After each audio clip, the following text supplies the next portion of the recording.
अस्सलाम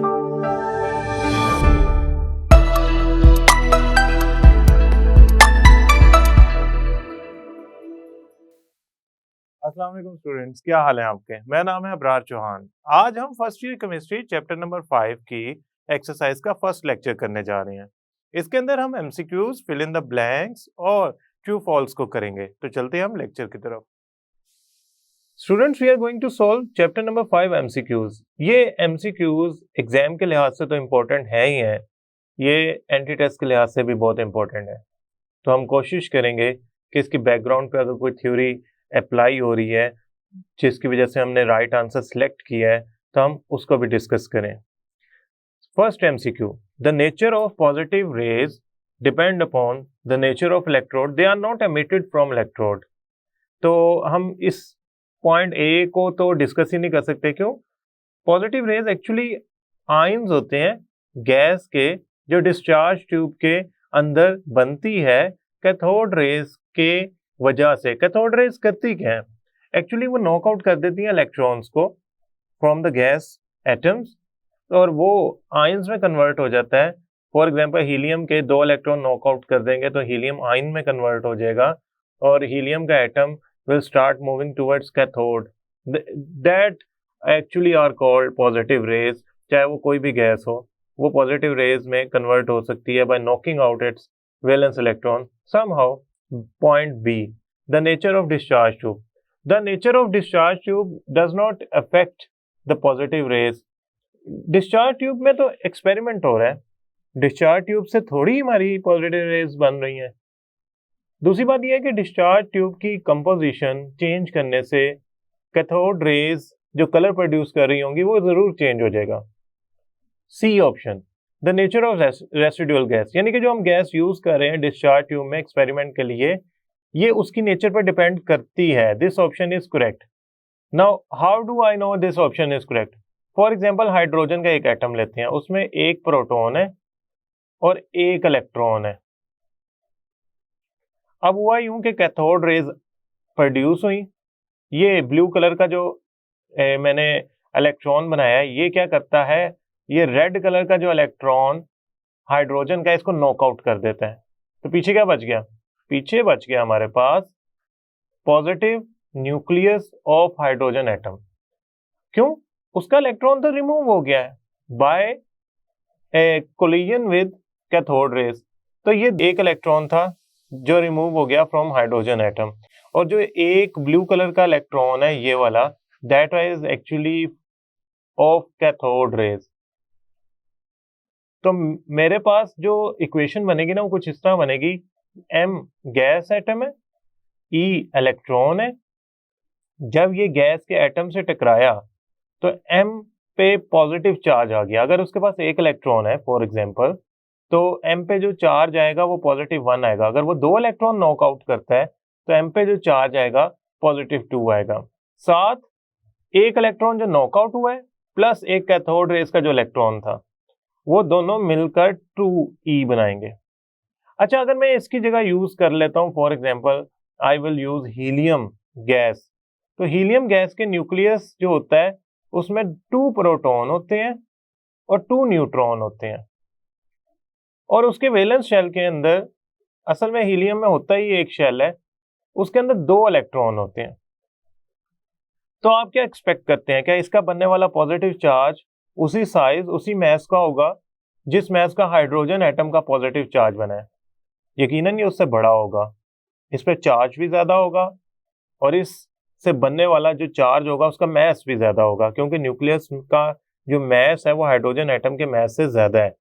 लिहाजा अल्टीमेटली जो ये वाला पॉजिटिव चार्ज बनेगा 2 इलेक्ट्रॉन के नॉकआउट से, लेट से हम एक ही इलेक्ट्रॉन अगर इसका नॉकआउट कर दें हाइड्रोजन की तरह, दूसरा ना भी करें, तब भी चार्ज तो +1 ही आएगा, यानी कि चार्ज तो शायद सेम आ जाए, +1 इस पे आया हुआ है, +1 हीलियम पे आ जाए, मगर हीलियम का जो मैस होगा उस कैट आयन का जो कि +1 चार्ज से बना है वो ज्यादा होगा, क्योंकि उसमें 2 प्रोटॉन है 2 न्यूट्रॉन है। हाइड्रोजन में सिर्फ 1 प्रोटॉन होता है। सो जो गैस है उस पर डिपेंड करेगा कि आपकी पॉजिटिव रेस की नेचर क्या है। तो अगर मैं हीलियम यूज कर रहा हूं तो मेरा हैवी कैटाइन बन रहा है। अगर मैं हाइड्रोजन यूज कर रहा हूं तो मेरा वीक या आप यूं समझ लें lesser heavy as compare to helium cation बन रहा है। तो मेरी कोशिश होगी कि मैं कभी भी ये ना कहूं कि मेरी गैस की नेचर इंडिपेंडेंट है पॉजिटिव रेज बनाने में। नो, एक्चुअली जो पॉजिटिव रेज की नेचर है वो डिपेंड करती है रेसिडुअल गैस पे, क्योंकि वो उससे बन रही होती हैं। Now we will move on the second MCQ. The second MCQ says the velocity of photon is independent of its wavelength, depends upon its wavelength, equal to square of its amplitude. Let's say हम पहले ही अगर point को summarise कर लें तो हमारा तो मसला ही हल हो जाता है। देखें, जो वेवलेंथ होती है ना, आप उसे लैम्डा से इंट्रोड्यूस करवाते हैं। ये इनवर्सली प्रोपोर्शनल होती है एनर्जी की। इसका मतलब ये है कि अगर आप चाहते हैं कि एनर्जी ऑफ फोटोन ज्यादा हो जाए तो वेवलेंथ कम कर दें फ्रीक्वेंसी की, फ्रीक्वेंसी और वेव नंबर की। तो लिहाजा हमने तो कहीं नहीं पढ़ा कि वेलोसिटी जो है वो इंक्लूड करेगी वेवलेंथ पे, या वेलोसिटी किसी फार्मूले में इंक्लूड होती है फोटोन की जो वेवलेंथ पे डिपेंड करता है। एक्चुअली जो हमारे पास फार्मूला था for finding energy of wavelength that was h nu, और अगर मैं वेवलेंथ वाला फार्मूला लिखूं तो वो लिखा जाएगा hc over lambda। Now if you look into this formula, इसमें एनर्जी, वेवलेंथ या प्लैंक कांस्टेंट इंक्लूड है, c the speed of light, लेकिन इसमें कहीं भी नहीं लिखा कि वेलोसिटी का इनका कोई लिंक है। सो जो वेवलेंथ है वो इंडिपेंडेंट होती है वेलोसिटी ऑफ फोटोन से, यानी कि जो वेलोसिटी ऑफ फोटोन है उसका वेवलेंथ से लिंक नहीं है। सो इसकी ऑप्शन होगी A. Now student, we will move towards the third MCQ. The wave number of light emitted by certain sources 2 multiplied by 10⁻⁶ metre. The wavelength of light will be, wavelength calculate करना बहुत आसान है। As we know, wavelength is equal to 1 over, ये हमारे पास जो given है wave number है।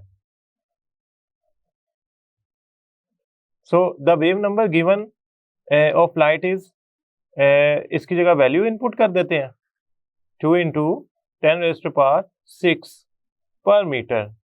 पहली बात है ये जो यूनिट है ये तो ऊपर जाके मीटर हो जाएगा, और 1/10⁶ जो है वो अगर आप इसको डिवाइड करेंगे तो आपका जो आंसर आएगा वो आएगा 0.00, अच्छा ये 3 zeros हैं, फिर 3 zeros हैं, then 5।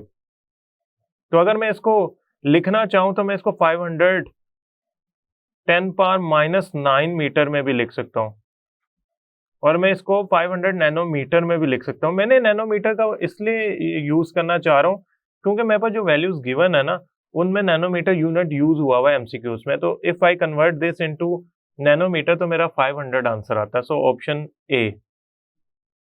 Now, fourth MCQ. Student, in fourth MCQ, the Rutherford atomic model of atom failed. Rutherford का एटॉमिक मॉडल क्यों फेल हुआ था? हम सारे जानते हैं कि Rutherford का एटॉमिक मॉडल इसलिए फेल हुआ था क्योंकि वो स्टेबिलिटी ऑफ एटम को नहीं बता पाया था। So it did not account for stability of atom. Option C. Electron और न्यूक्लियस की तो इंडिकेशन दे दी थी, न्यूट्रॉन की भी इंडिकेशन नहीं दे पाए थे Rutherford atomic model के अंदर, but somehow one of the main cause of failure is it did not account for the stability of atom. ये stability of atom को explain नहीं कर पाए थे। अब चलते हैं बाकी MCQs की तरफ।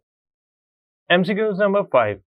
The Bohr model of atom is contradicted by. Bohr atomic model contradict हुआ था Heisenberg uncertainty principle से। The reason was बोहर के मुताबिक जो इलेक्ट्रॉन है, electron that is actually a particle,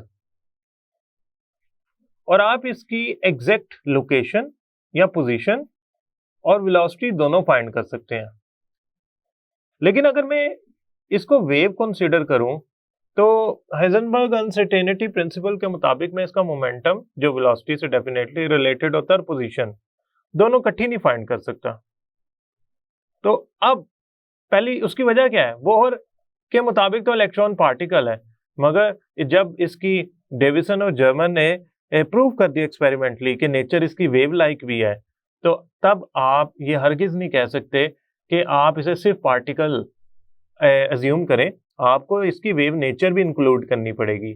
so technically Heisenberg uncertainty principle के मुताबिक आप ये बोहर वाली दोनों आउटपुट एक्यूरेटली फाइंड नहीं कर सकते at the same time, so that's why it contradicted with Bohr atomic model. Now sixth MCQ says splitting of spectral lines when atoms are subjected to strong electric field is called। जब आप spectral lines को splitting होता देखते हैं, यानी कि उसके अंदर मल्टीपल स्पेक्ट्रल लाइंस देखते हैं, उसकी वजह इलेक्ट्रिक फील्ड के अंदर कौन सा इफेक्ट है? That was actually Stark effect. Magnetic field में देखेंगे तो ज़ीमैन इफेक्ट है। In the ground state of an atom the electron is present near to nucleus. So उसकी वजह क्या है? एक्साइटेड स्टेट में होगा तो वो इलेक्ट्रॉन अपनी एनर्जी ज्यादा कर लेगा, तो वो न्यूक्लियस से दूर भाग जाएगा। सो टेक्निकली न्यूक्लियस के करीब रहने वाले को हम ग्राउंड स्टेट में कहते हैं, और उससे दूर जाने वाले को हम कहते हैं कि वो एक्साइटेड हो गया, वही इलेक्ट्रॉन एक्साइटेड हो गया जो actually nearer to the nucleus था। The quantum number for 2p orbitals. इस तरह के क्वेश्चन स्टूडेंट्स ECAT और MDCAT में अक्सर आते हैं। क्वांटम नंबर फाइंड करने का तरीका बहुत आसान है। देखें, आपने 2p के लिए क्वांटम नंबर इंट्रोड्यूस करने हैं। देखें, ये जो पहला नंबर लिखा होता है ना 1 2 3 4, इधर तो 2 लिखा हुआ है ना, ये एक्चुअली आपकी वैल्यू होती है शेल की या प्रिंसिपल क्वांटम नंबर की। क्वांटम नंबर स्टूडेंट्स, ये जो p होता है ना, that is actually azimuthal quantum number. Sometimes somewhere we refer it to the angular momentum quantum number, but somehow हमारी बुक में से एजीम्यूसल क्वांटम नंबर लिखा गया, एजीम्यूसल क्वांटम नंबर। स्टूडेंट, ये जो पहली वैल्यू है ये एक्चुअली इंडिकेट करती है प्रिंसिपल क्वांटम नंबर यानी कि n को, और ये दूसरी वैल्यू l की वैल्यू को इंट्रोड्यूस करवाती है। p के लिए l की वैल्यू क्या थी? देखें, s के लिए 0 थी, p के लिए 1 थी और 2। तो अब मेरा जो आंसर होगा n is equal to 2, l is equal to 1 होगा, that is actually a answer. So मेरा आंसर आएगा a। ये स्टूडेंट, इस तरह के बहुत सारे MCQs आपके एंट्री टेस्ट के लिए प्रैक्टिस करना बहुत जरूरी है। इस पे मैं लिख देता हूं important. Now we will move on the 9th MCQ। Students, orbital having same energy are called degenerate orbitals. Degenerate orbitals are those orbitals which have same energy. 10th MCQ, when 6d orbital is complete, the entering electron goes into, now this is something very interesting। अगर आपके पास 6d complete हो गया तो उसके बाद कौन सा orbital आएगा? अगर मैं 6d का नेक्स्ट ऑर्बिटल चेक करना चाहता हूं तो I need to have n+l rule, यानी कि आपने जो ऑर्डर लिखना है उसके लिए n+l रूल यूज करना पड़ेगा। हाँ, आप पब्लिक स्कूल वाला जो मैंने आपको ट्रिक बताई थी वो भी यूज कर सकते हैं, but here we will use n+l rule because we are going to solve this with the theory. हम किसी लॉजिक की बेस पे बात करेंगे। देखें, 6d का n+l वैल्यू क्या होगी? इधर जो n वैल्यू होगी 6 की वो डेफिनेटली 6 ही होगी, 6 शेल की। d के लिए जो l वैल्यू होती है वो 2 होती है, so 6 + 2 is equal to 8। So n+l की जो वैल्यू आई है वो आई है 8। नाउ आई विल चेक इनमें से किसकी वैल्यू जो है ना वो 8 या 8 से एक वैल्यू ज्यादा है, वो ही डेफिनेटली होगा। देखें, 7f में जो 7 है वो उसका शेल प्रिंसिपल क्वांटम नंबर है, f जो है वो है इसका एजीम्यूसल क्वांटम नंबर और उसकी वैल्यू होती है, देखें d के लिए 2 है तो f के लिए क्या होगी 3, तो ये आंसर आया 10। ये तो बहुत आगे की बात है। 7s की बात करते हैं। 7s के अंदर जो वैल्यू है हमारे लिए, हमारे पास वो है 7, s की वैल्यू होती है 0, तो इसका आंसर आया 7। ये तो इससे पहले आएगा 7s 6d से, okay 7p। Now this is 7 plus p की वैल्यू 1, 7 + 1 इज इक्वल टू 8। तो अब आपका आंसर जो है वो टेक्निकली 7p बन रहा है because it has the same value as 6d। चूंकि 6d में 6 जो है वो छोटा शेल है, पहला शेल है, तो लिहाजा हम ऐसा करेंगे कि 7p बाद में लिखेंगे, 6d जो है वो पहले लिखेंगे। तो 7p is the answer of this. 7d को भी मैं आपको बता देता हूं, मगर आपने इसका आंसर 7p ही लगाना है। 7d की वैल्यू होती है हमारे पास 2, तो इट कम्स टू बी 9। अगर मेरे पास 7p ऑप्शन ना होता और मुझे कहा जाता है कि इनमें से कौन कौन से इससे पहले आते हैं, तो 7s 6d से पहले आता है, और 6 उसके अलावा जितने भी मैंने यहाँ वैल्यूज चेक की हैं 7s के अलावा, वो सारी 6d के बाद आती हैं। Now student, we will move towards the fill in the blanks and MCQs. The first fill in the blank. Beta particles are nothing but electrons moving with the very high speed. देखिएगा 3 चीजें होती हैं, alpha, beta and gamma radiation. Alpha जो होते हैं ना वो helium के न्यूक्लियस कहलाते हैं। आप यूं समझ लें कि हीलियम के न्यूक्लियाई जो होंगे ना, न्यूक्लियस जो होंगे वो एक्चुअली अल्फा पार्टिकल्स होंगे, यानी कि ये होगा हीलियम पॉजिटिव 2 चार्ज। बीटा जो होंगे ना वो इलेक्ट्रॉन्स होंगे। गैमा जो है ना वो एक्चुअली रेडिएशंस हैं, इलेक्ट्रोमैग्नेटिक रेडिएशंस हैं, एनर्जी है। सो आपसे इन केस अगर कोई क्वेश्चन किया जाए कि alpha beta gamma radiations from any radioactive source are produced, तो इनमें बीटा क्या है, तो आप कहेंगे दे आर एक्चुअली इलेक्ट्रॉन्स। तो हम यहाँ पे जो आंसर लिखेंगे वो लिखेंगे electrons. Now moving toward the second fill in the blank. Student, in second fill in the blanks we are asked के charge on 1 mole of electron क्या है। देखें एक इलेक्ट्रॉन पे चार्ज क्या होता है, एक इलेक्ट्रॉन पे चार्ज होता है 1.6022 10⁻⁻19 कूलम। तो स्टूडेंट्स एक मोल में कितने इलेक्ट्रॉन होंगे, यकीनन 6.02 10⁻23। सो 1 मोल इलेक्ट्रॉन्स पे जो चार्ज होगा वो होगा 6.02 10⁻23 multiply by, now there comes multiply by charge on single electron 1.602 10⁻⁻19 coulomb. अगर मैं यूनिट लिखना चाहूँ चार्ज के तो that should be C coulomb. तो मेरे पास जो आंसर आएगा, अगर मैं उसे सिंपल लिखना चाहूँ आंसर को, तो आएगा 96,500 कूलम्स। तो यहाँ पे मैं आंसर लिख देता हूँ 96,500 कूलम्स। ये मेरा आंसर होगा charge on 1 mole of electron पे। Now students we are moving towards the third fill in the blank. The mass of hydrogen atom is how many grams. देखें हाइड्रोजन एटम का जो ग्राम में मास निकालना होता है ना, वो एक्चुअली हम निकाल सकते हैं। देखें अप्रोक्सीमेटली हाइड्रोजन एटम का जो मास होता है ना, अगर मैं लिखना चाहूँ तो 1.0078 के अराउंड होता है AMU में।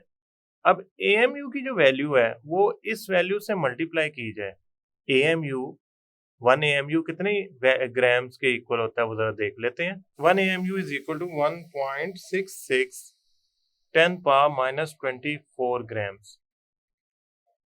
तो अब मेरे पास ये 1.66 10⁻⁻24 ग्राम जो है ये वैल्यू में AMU की जगह इनपुट कर देता हूँ। मैं 1.0078 को राउंड ऑफ करूँ ना तो ये 1.008 के करीब बात बनती है। तो AMU की जगह मैं लिख देता हूँ ये जो मैंने वैल्यू अभी इंट्रोड्यूस कराई है 1 AMU की, तो आएगा 1.66 10⁻⁻24 ग्राम। तो आपका आंसर आया अप्रोक्सीमेटली यही आएगा 1.6 10⁻⁻24 ग्राम। 66 10⁻⁻24 ग्राम। क्यों? ये तकरीबन 1 के इक्वल है, तो यहाँ पे आंसर आ गया 1.66 10⁻⁻24 grams. The mass of 1 mole of electron is 0.55 milligram. Now this was the MCQ from chapter number 1, जहाँ पे हमने इसको डिटेल में डिस्कस किया था कि ये मैस किस तरह हमारा 0.55 मिलीग्राम आता है। मैं आपको सिर्फ इसकी एक बेसिक बात बता देता हूँ, उसके लिए हम ये एरिया क्लियर कर लें पहले। स्टूडेंट्स बात यूँ है कि अगर आप 1 मोल का मैस निकालना चाहते हैं ना, तो आपको 6.02 10⁻23 इलेक्ट्रॉन्स को, ये इलेक्ट्रॉन्स की क्वांटिटी है जो 1 मोल में होती है, मल्टीप्लाई करना पड़ेगा एक इलेक्ट्रॉन के मास से। एक इलेक्ट्रॉन के मास की वैल्यू अगर आप यहाँ इनपुट करेंगे तो आपका आंसर 0.55 10⁻³ ग्राम आएगा। नाउ इसको अगर आप मिलीग्राम में कन्वर्ट करेंगे तो 0.55 मिलीग्राम आएगा। Now fifth, fill in the blank. Energy is either radiated or absorbed when electron jumps from higher to lower orbit. जब इलेक्ट्रॉन न्यूक्लियस से दूर होता है और वो हायर ऑर्बिट में होता है और वो लोअर ऑर्बिट में आना चाहता है, यानी कि न्यूक्लियस के करीब आना चाहता है, तो हायर ऑर्बिट से लोअर ऑर्बिट में आने के लिए उसे एनर्जी रिलीज करनी पड़ती है। वो एनर्जी क्या करेगा? रिलीज करेगा, रेडिएट करेगा, बाहर निकालेगा। सो इन ऑफ सर्टेन वैल्यू। तो मैं यहाँ लिखूंगा energy is released. Now sixth, fill in the blank. The ionization energy of hydrogen atom can be calculated from which model of atom? Ionization energy आपको याद होगा, मैंने आपको जब बोहर एटॉमिक मॉडल में एनर्जी कैलकुलेशंस की थी तो हमने उसके एंड पे पढ़ा था कि हम किसी भी इलेक्ट्रॉन की आयोनाइजेशन एनर्जी को कैलकुलेट कर सकते हैं। किस तरह? एक इलेक्ट्रॉन फर्स्ट ऑर्बिट से जो न्यूक्लियस के करीब होता है उससे उठ के इन्फिनिटी पे चला जाए तो जितनी एनर्जी वो एब्जॉर्ब करेगा वो आयोनाइजेशन एनर्जी होगी, जिसको हमने डिटेल में बोहर एटॉमिक मॉडल में डिस्कस किया था। So we can calculate using Bohr's atomic model. For d subshell the azimuthal quantum number has the value of. अब डी सबशेल के लिए वैल्यू क्या होती है? Now this is something we need to write different values of azimuthal quantum number of different shells. Student, azimuthal की value 0 होती है for s, azimuthal की वैल्यू होती है 1 फॉर p, azimuthal की वैल्यू होती है 2 for d. So d subshell के लिए जो वैल्यू है वो 2 आएगी। 8. The number of electron in a given subshell is given by the formula. Subshell के अंदर जो फार्मूला यूज होता है वो एजीम्यूसल क्वांटम नंबर वाला होता है, 2 × 2l + 1. This can be use to determine the number of electron in any subshell. Shell नहीं, सबशेल। शेल के लिए जो फार्मूला यूज होगा वो 2n² होगा। Last, the electronic configuration of H positive ion. See this is H positive ion. H positive ion की electronic configuration अगर आप लिखना चाहेंगे तो उसमें तो इलेक्ट्रॉन पॉसिबल ही नहीं है, उसमें तो इलेक्ट्रॉन होता ही नहीं। तो 1s0। व्हाट इफ अगर मैं कहूं कि मैं उसकी बजाय H नेगेटिव की लिखना चाहता हूं, यानी कि मैं H पॉजिटिव की नहीं H नेगेटिव की लिखना चाहता हूं, तो H नेगेटिव का मतलब ये होता है कि हाइड्रोजन के पास एक तो अपना इलेक्ट्रॉन था, दूसरा उसने कहीं से गेन कर लिया। इट मीन्स उसके पास 2 इलेक्ट्रॉन्स हैं। तो मैं इसको लिखूंगा 1s2। सो अगर मैं H पॉजिटिव की जगह यहाँ पे H नेगेटिव लिख दूं तो मेरा आंसर होगा 1s2। अगर मैं H पॉजिटिव ही रहने दूं तो मेरा जो आंसर होगा वो 1s0 या empty, यानी कि 0 भी ना लिखूं तो वो भी हमारा आंसर बन जाएगा। सो 1s जो होगा empty, खाली, इसका आंसर होगा, क्योंकि इसमें तो इलेक्ट्रॉन होते ही नहीं पॉजिटिव में। नेगेटिव के लिए जरूर ये आंसर 1s2 होना चाहिए। Now the third question, true and false. The first, true false. A neutron is slightly lighter particle than a proton. No, actually neutron जो होता है वो slightly heavier particle than proton होता है। तो इसका आंसर होगा false। अब देखें, एक फ्री न्यूट्रॉन जो होता है वो डिके करता है प्रोटॉन, इलेक्ट्रॉन और न्यूट्रिनो के अंदर। नाउ अंडरस्टैंड दिस, अगर ये प्रोटॉन से लाइटर होता तो वो अपने से बड़े पार्टिकल में डिके करने से तो रहा। Second, a photon is a massless bundle of energy but has momentum. Yes, this is true. असल में जो फोटोन्स होते हैं या लाइट होती है, it has dual nature, particle nature as well as the wave nature, जो फोटोइलेक्ट्रिक इफेक्ट है उसमें आइंस्टाइन हैज प्रूव्ड समहाउ कि it has the particle nature too. So उसका मोमेंटम तो होता है लेकिन एक मैसलेस बंडल है जिसका मैस नहीं है। The unit of Rydberg constant is the reciprocal of unit of length. Rydberg constant is actually used in description of spectral lines of different atoms. Atoms का जो स्पेक्ट्रा होता है ना उसकी कैलकुलेशन में Rydberg constant यूज होता है। इसकी वैल्यू होती है 1097373 पर मीटर। अगर मैं for a time being value को, न्यूमेरिकल वैल्यू को भूल जाऊं तो मुझे जो यूनिट है वो चेक करनी है, और यूनिट के अंदर जो मुझे इंट्रोड्यूस हुआ है वो ये हुआ है कि इसके यूनिट पर मीटर है, यानी कि रेसिप्रोकल है, नेगेटिव पर मीटर है, नेगेटिव मीटर है। तो मैं यहाँ लिखूंगा ये पर मीटर यूनिट लेंथ वाकई ट्रू बात है कि रिडबर्ग कांस्टेंट की जो यूनिट्स होते हैं वो रेसिप्रोकल ऑफ यूनिट लेंथ होते हैं। So this is true, actually true. Now we will move on to fourth true false. The actual isotopic mass is a whole number. Actually, this is not possible. Isotopic mass is the average atomic mass calculated by using the masses of isotope and their relative abundance. So this is false. आपको याद होगा हमने neon का 20.18 calculate किया था।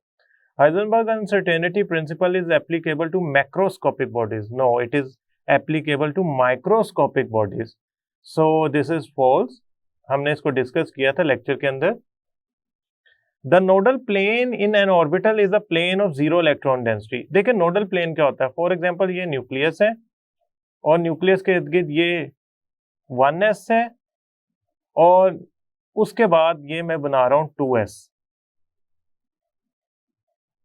अगर मैं गौर करूं तो 1s और 2s के दरमियान खाली जगह है ये वाली, यहां इलेक्ट्रॉन पाए जाने की पॉसिबिलिटी जो होती है वो 0 होती है। ये नोडल प्लेन्स कहलाते हैं, इनको कहते हैं खाली जगह, नोड्स। तो मैं इसको ट्रू समझूंगा क्योंकि ये यहाँ पे इलेक्ट्रॉन पाए जाने की जो पॉसिबिलिटी होती है वो 0 होती है। So this is true. The number of orbital present in subshell can be calculated by the formula 2l plus 1. This is true actually. Number of electron बेशक 2 into 2l plus 1 के जरिए सबशेल में calculate होते हैं, but जो subshell के अंदर मौजूद ऑर्बिटल्स हैं they must be calculated by this formula which is actually okay. The magnetic quantum number was introduced to explain Zeeman and Stark effect. That is very right. क्योंकि हमें तो ऑर्बिटल्स का introduction ही magnetic quantum number में ही idea हुआ था। Spin quantum number tells us the direction of spin of electron around the nucleus. This is wrong. Now, if you see कि ये electron around the nucleus के इर्द गिर्द उसकी स्पिन नहीं होती जो स्पिन क्वांटम नंबर होता है। देखें ये इलेक्ट्रॉन है और ये इलेक्ट्रॉन अपने एक्सिस के इर्द गिर्द रिवॉल्व कर रहा है क्लॉकवाइज और anti clockwise.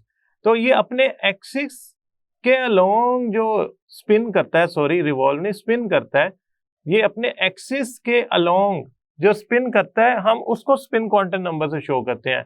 It can be clockwise, it can be anti clockwise, but somehow ये स्पिन एक्सिस के अलोंग होती है ना कि न्यूक्लियस के अराउंड होती है। आई होप स्टूडेंट ये लेक्चर आपको समझ आया होगा। नेक्स्ट लेक्चर तक के लिए अल्लाह हाफिज।